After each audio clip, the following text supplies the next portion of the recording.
Mao ni siya ang bunga sa dragon fruit mga amigo kaibigan. Ang kaban ako.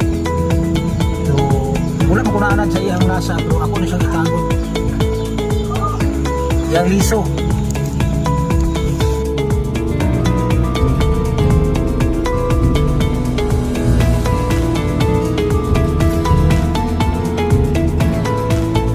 So diyan na mga amigo kamiga, humana ginatog butang ng mga liso sa dragon fruit diri sa seedling tree.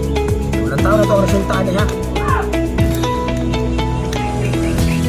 So diara mga amigo kamiga, 1 week na ang nilabay sukat sa pagbaging na po atong seed sa dragon fruit.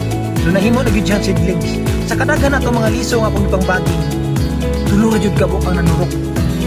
Sabi ninyo mga amigo kamiga, sukat sa tibok ng kinabuhi, aron pa man gid ko nakabaging dragon fruit.